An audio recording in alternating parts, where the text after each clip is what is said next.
There once existed a man who had superhuman-like strength, and using this superhuman-like strength, he defeated a lion with his bare hands. Ladies and gentlemen, this is the story of Samson. So this story starts from a town called Zorah, and this guy, we'll refer to him as Manoah, had a wife, and unfortunately, she was unable to give birth. And let's call the wife Talia. One day, an angel of the Lord appeared to Talia and said to her, "You are barren and childless, but you are going to become pregnant and give birth to a son." And the angel goes on to tell her that she mustn't drink wine or eat anything unclean while she is pregnant. The angel also explains to her that his hair must never be cut because he's to be a Nazirite who's dedicated to God from the womb, and that he will take the lead in delivering Israel from the hands of the Philistines, their well-known enemy. So the prophecy happened, and she gave birth to a son, and she named him Samson. Now years pass by, and our boy Samson is all grown up, and let's just say, the ladies is kind of his weakness. So he's heading down to a place called Timnah, and there he spots a young Philistine woman, and he thinks she's pretty fine. When he gets back to the village, he tells his mother and father if they can help him get the young Philistine woman, and they're just like, psh, there's plenty of fishes in the sea, son. Now you guys have to remember that the woman Samson has taken interest of is a Philistine woman, which is Israel's well-known enemy, so the parents weren't exactly too happy about that. But Samson doesn't care, and he's basically like, nah, I want that fish. And the parents' response is just like, fine. So Samson, along with his parents, head down to Timnah together. Now there was a moment where Samson and his parents were not in sight of each other, and to Samson's surprise, a lion in his prime came roaring towards him. But the Spirit of the Lord came powerfully upon him, so much that he overpowered the lion and ultimately defeated it. And he never told his father nor his mother of the incident. Then he went to talk with the young Philistine woman like nothing had ever happened. Samson's pretty savage. Alright, so sometime later, Samson is once again heading back to Timnah, only this time to marry the young Philistine woman. On his way back, Samson notices the lion's body in which he had defeated. And inside of the lion, he saw a swarm of bees and some honey. So my guy scoops out the honey and eats it on his way to marry the young Philistine woman. Now when he gets there, they have a feast, they're having a good time, and Samson says to all 30 of the Philistine men, "Let me tell you a riddle, and if you can give me the answer within the 7 days of the feast, I will give you 30 linen garments and 30 sets of clothes." So they're interested and they want to hear his riddle. So Samson says to them, "Out of the eater, something to eat.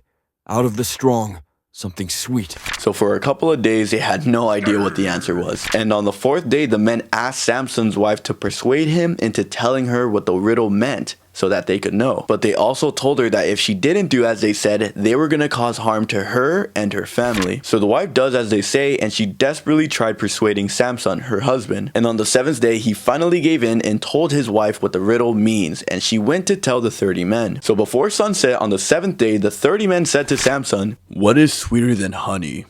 What is stronger than a lion?" Samson is not impressed, and he's basically like, bro, if you hadn't schemed against my wife, you wouldn't have known what the riddle meant, fool. So Samson gave the linen garments and clothes to the men who had explained the riddle, and he angrily returned back to his father's home. Sometime later, Samson took a young goat and went to visit his wife. And when he got there, the wife's father would not let him go into his wife's room. The father explained to Samson that he was so sure that Samson now hated his wife, so he went ahead and gave her over to his best man at the wedding.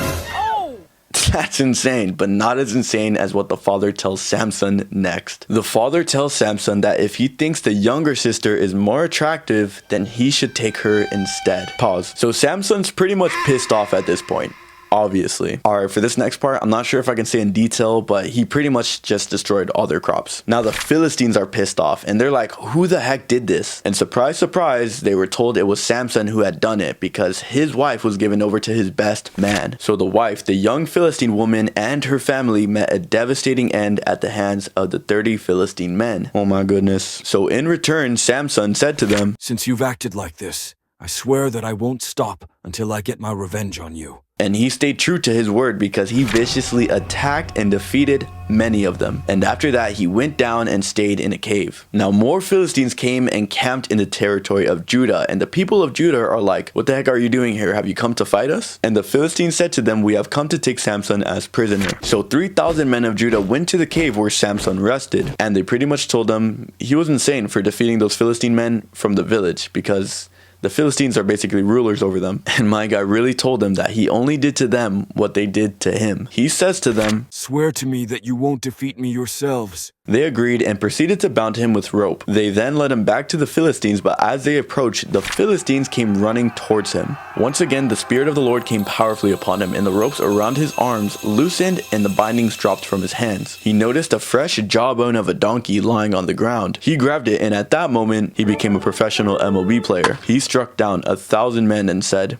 "With a donkey's jawbone, I have defeated 1,000 men." Now some time passes after this event, and one day Samson fell in love with a woman in the valley of Sorek, and her name was Delilah. So the rulers of the Philistines find out about this, and they ask her if she could charm him into telling her the great secret to his great power. They also said in exchange for this information, they would each give her 1,100 shekels in exchange. So she's just like, bet. So she fails the first time, the second time, and on the third time she finally said to him, "How can you say, 'I love you,' when you won't confide in me?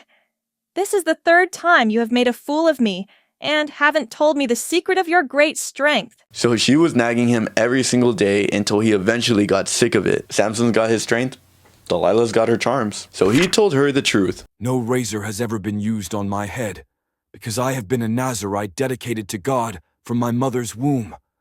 If my head were shaved, my strength would leave me, and I would become as weak as any other man." So Delilah realized that he was finally telling the truth this time, so she sent word back to the Philistines about the secret to his great power. So Delilah put him to sleep on her lap and called for someone to come cut his hair, which they do. Then Delilah shouts, "Samson, the Philistines are upon you." So Samson woke up and went to fight the Philistines, but what he hadn't realized yet was that the Lord had left him. And now that he was powerless, the Philistines seized him, took out his eyes, and took him down to Gaza, where they imprisoned him. Now the rulers of the Philistines assembled together to offer Samson as a great sacrifice to Dagon, their god. And when all the people saw him coming, they praised their god, saying that he had delivered the enemy into their hands. But the people wanted to see more of Samson, so they took him out of the prison and brought him to the temple. Now the temple was crowded with men and women, and all the rulers of the Philistines were there. And on the roof were about 3,000 men and women watching Samson. And then he cleverly said to the servant who was holding his hand, "Put me where I can feel the pillars that support the temple, so that I may lean against them."